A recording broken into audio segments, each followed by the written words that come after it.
بسم اللہ الرحمن الرحیم۔ السلام علیکم سامعین، میں آپ سے گزارش کرتا ہوں کہ اگر آپ کو اس کہانی کا صحیح لطف حاصل کرنا ہے اس کی پچھلی قصہ ضرور دیکھ لیجیے گا تاکہ آپ کو ساری کہانی اور سارے واقعات سمجھ میں آ سکیں۔ آج آپ کے سامنے اس کی قسط نمبر 17 حاضر ہے۔ بے شک مگر کے ساتھ ہی ہمارے گھر پر اہرمن کا عذاب بھی نازل ہو رہا ہے۔ اسد شیرازی کا لہجہ بہت ہی اداس تھا۔ وہ کیسے بابا؟ ارمغانہ نے چونک کر کہا، اگر اہرمن ہم سے ناراض نہ ہوتا تو اب تک محمود ہلاک ہو چکا ہوتا۔ شیرازی بولا، سبکتگین اور اس جادوگر نظام شاہ کا نام سن کر اب ارمغانہ کو بھی ایک عجیب سا احساس ہونے لگا تھا۔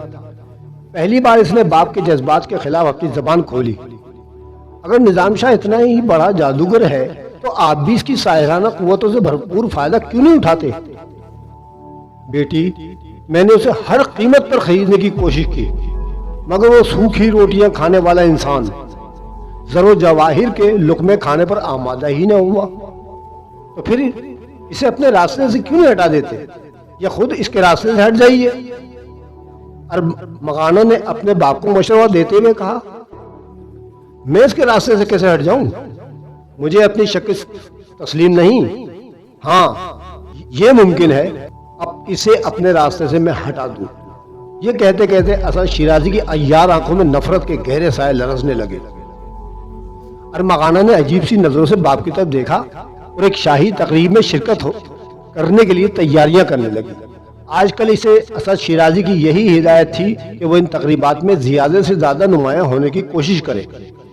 ارمغانہ پہلے ہی ایک بے پناہ حسین دوشیزہ تھی، پھر قیمتی ملبوسات کو آرائش نے اس کی دلکشی میں مزید اضافہ کر دیا تھا۔ اکثر ترکی سردار اور عمرہ ارمغانہ کو پسندیدہ نظروں سے دیکھتے تھے۔ بعض سرداروں نے مبہم اشاروں میں اسد شیرازی تک اپنا یہ پیغام بھی پہنچایا تھا کہ وہ اس کی بیٹی سے شادی کرنا چاہتے ہیں، مگر اسد شیرازی کو ان میں سے کوئی بھی رشتہ پسند نہ آیا، اور اسد شیرازی تو کسی ایسے شخص سے ارمغانہ کو وابستہ کرنا چاہتا تھا جو غزنی کا حکمران ہو یا پھر کم سے کم بساط حکومت پر اثر انداز ہونے کی طاقت رکھتا ہو۔ بدقسمتی سے ابھی تک ایسا کوئی شخص سامنے ہی نہ آیا تھا جو اسے سبکتگین کے بڑھتے ہوئے اثرات سے محفوظ رکھ سکے۔ حالانکہ سبکتگین نے ابھی تک اسد شیرازی کے خلاف کوئی سازش نہیں کی تھی، لیکن اسد شیرازی خود مجرم تھا، اس لیے وہ سبکتگین کے سائے سے بھی ڈرتا رہتا تھا۔ محفوظ پناہ گاہ حاصل کرنے کے لیے اسد شیرازی کی خباثتوں نے کئی بار امیر ملکہ تگین کی طرف بھی دیکھا تھا۔ اس کی خواہش تھی کہ کسی نہ کسی طرح ارمغانہ کی شادی ملکہ تگین سے ہو جائے، مگر موجودہ امیر غزنی ایک نہایت پرہیزگار انسان تھا، اس لیے اسے کیف و نشاط کی محفلوں اور خوبصورت عورتوں سے کوئی دلچسپی نہ تھی۔ ملکہ تگین سے مایوس ہونے کے بعد اسد شیرازی نے حلقہ اقتدار میں شامل ہونے والے دوسرے لوگوں پر نظر ڈالی۔ وہاں کئی اور طاقتور افراد بھی موجود تھے جو آسانی کے ساتھ سبکتگین کا زور توڑ سکتے تھے، مگر انہیں بھی ملکہ تگین کی طرح عورتوں سے کوئی رغبت ہی نہ تھی۔ اسی دوران ارزق کسی بلا کی طرح اس کے گھر پر مسلط ہو گیا۔ پھر جب یہ خطرہ ہمیشہ کے لیے ٹل گیا تو اسد شیرازی نے اطمینان اور سکون کی سانس لی، مگر اس کے سکون و اطمینان کی یہ گھڑیاں تو بہت ہی مختصر تھیں۔ اچانک اسد شیرازی کی بے چین نظروں کے سامنے نظام شاہ کا چہرہ ابھر آیا۔ اگر یہ جادوگر درمیان میں حائل نہ ہوتا تو اب تک وہ وحشی گھوڑا محمود کا کام تمام کر چکا ہوتا۔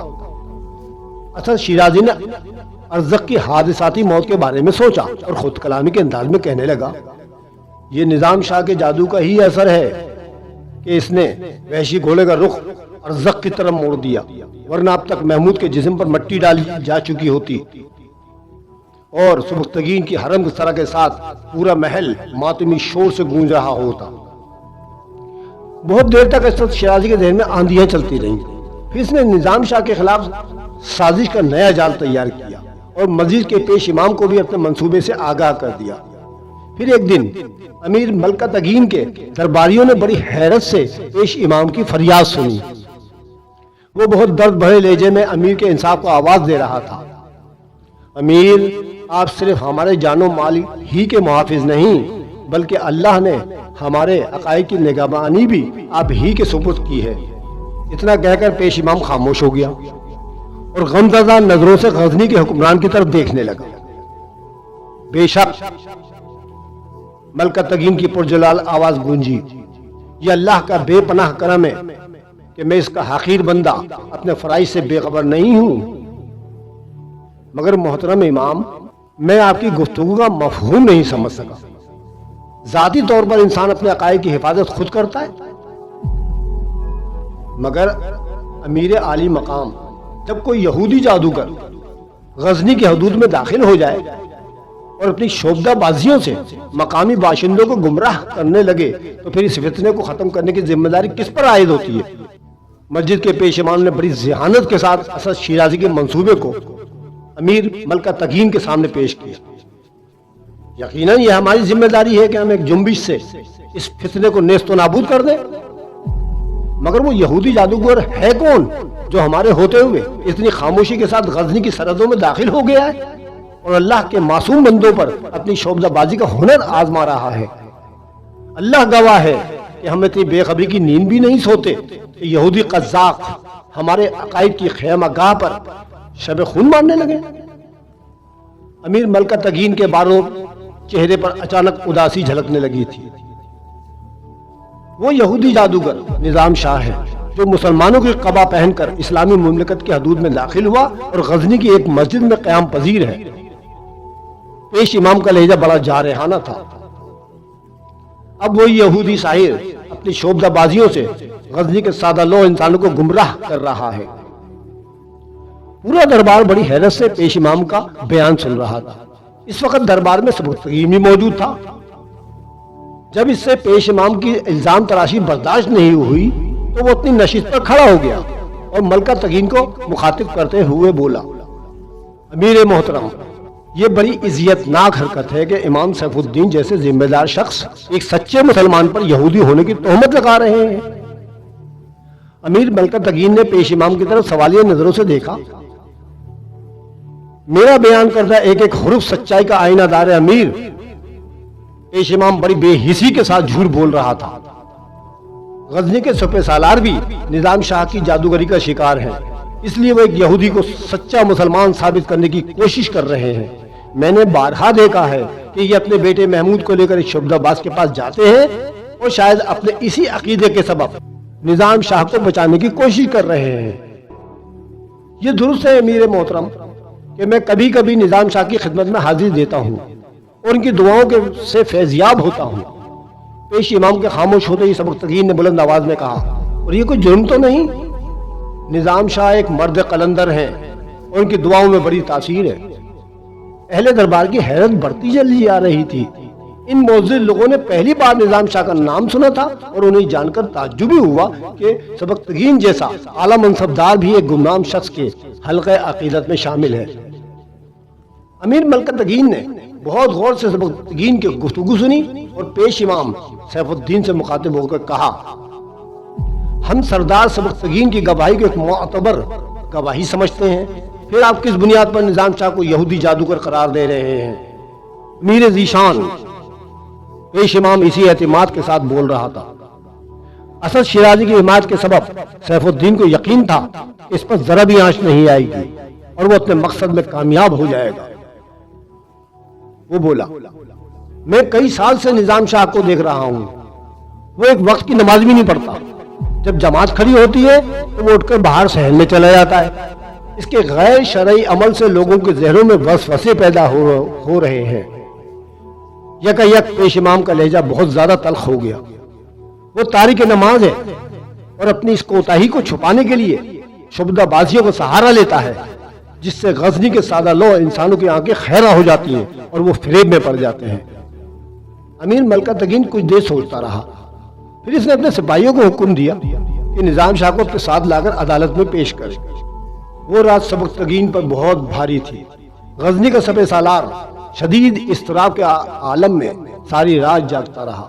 اس کا دل چاہتا تھا تو شاہی محل سے نکل کر نظام شاہ تک پہنچے اور انہیں سارے حالات سے باخبر کر دے، مگر امیر ملکہ تگین نے اسے حکم دیتے ہوئے کہا تھا، سبکتگین تم اس معاملے میں ذاتی طور پر مداخلت نہیں کرو گے، نظام شاہ کو اپنا مقدمہ خود پیش کرنے دو، اس پر مذہبی عقائد میں خلل ڈالنے کا سنگین الزام ہے۔ امیر کے اس حکم نے سبکتگین کو زنجیریں پہنا دی۔ وہ اپنی بیچارگی پر اتنا شکستہ تھا کہ بار بار اس کی آنکھوں میں آنسو آ جاتے تھے۔ دوسری طرف اسد شیرازی کی خوشی تو ناقابل بیان تھی۔ وہ کیف و نشاط کے ان لمحوں میں مزید رنگ بھرنے کے لیے مسلسل شراب پی رہا تھا، اور مسجد کا پیش امام سیف الدین سامنے بیٹھا وزیر مملکت کے نئے اشارے کا منتظر تھا۔ احمد شیرازی نے کہا، کہیں نظام شاہ کی جادوگری سے خوفزدہ نہ ہو جانا، تم اس جنگ میں اکیلے نہیں ہو، میں ہر قدم پر تمہارے ساتھ ہوں۔ اگر تم سبکتگین کے اثر و رسوخ سے متاثر نہیں ہوئے تو پھر نظام شاہ کو سزا یاب ہونے سے کوئی نہیں روک سکتا۔ حضور میں نے تو اپنا مستقبل ہی داؤ پر لگا دیا ہے۔ پیش امام کی آواز میں ہلکی ہلکی لرزش تھی۔ گھبراؤ نہیں، میں تمہیں تمہارے شاندار مستقبل کی بشارت دیتا ہوں، اسد شیرازی نے جھومتے ہوئے کہا، اور اگر تم اس جادوگر سے ڈر گئے تو پھر بڑی رسوائی ہوگی۔ اس وقت شاید میں تم کو نہ بچا سکوں۔ پیش امام نئے عزائم کے ساتھ اٹھا اور وزیر مملکت کے مکان سے نکل کر مسجد کی طرف روانہ ہو گیا۔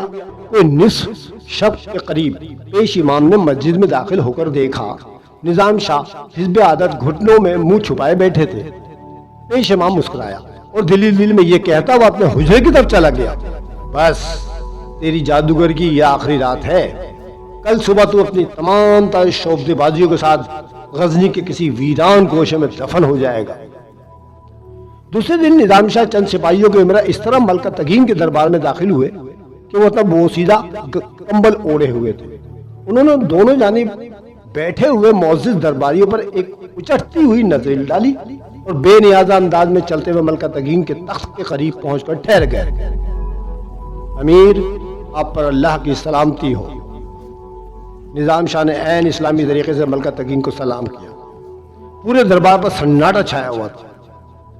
اہل دربار نے پہلی بار ایک مرد قلندر کو دیکھا تھا جس نے امیر غزنی کے اقتدار اور جبروت کا کوئی تعصب قبول نہیں کیا تھا۔